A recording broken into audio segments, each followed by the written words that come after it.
here is your Salt Lake County market update for the month of October. Of course, the continued number one question that I've had in my 20-year career is, how's the market? And once a month, we give you some data so you can make educated decisions when it comes to your real estate. Here's some facts about Salt Lake County in October of 2023. Now, the data I'm about to go through includes condos, townhomes, and single-family homes. So how does October of this year compare to October of last year? Well, in October of 2022, 870 total units sold for a median price of $518,000. This October, 857 units closed with a median price of $509,900. So simply put, there was only 13 less unit sales this year than compared to the same time last year, and median price was down just a little bit over 1%. So in the grand context of things, what does that mean? Well, I think sometimes you have to explore a little bit more data and look at some other months to get a greater picture of what the market's doing. For example, if we look at September of 2022, 1,117 units sold, median price of $520. September this year, 898 units, median price of $515. So there's a theme there. Let's talk unit sales versus pricing.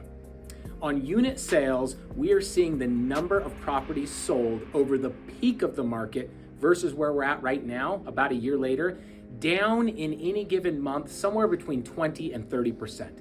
That's pretty significant. Well, we kind of all know the reason why. Pricing's still relatively high and has held firm. Interest rates are high.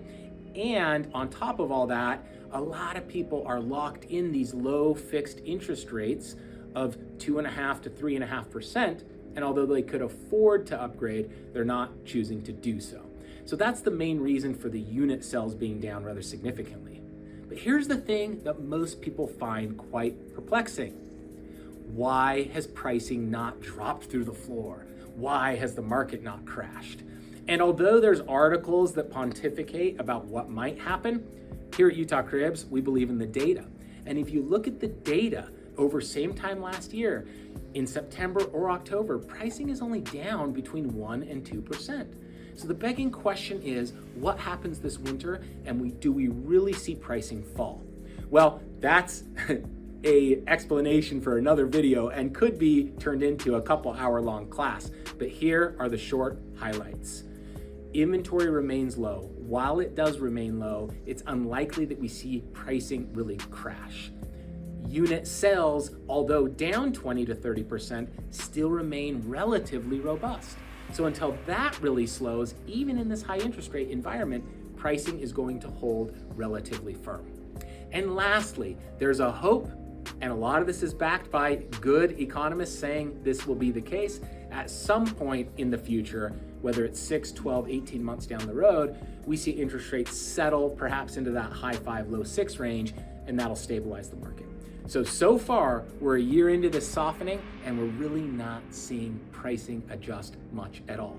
That means for you buyers that are out there, probably your best opportunity to negotiate the most and get the best deal you're gonna get is going to be this winter during the holiday season up through about Valentine's of 2024.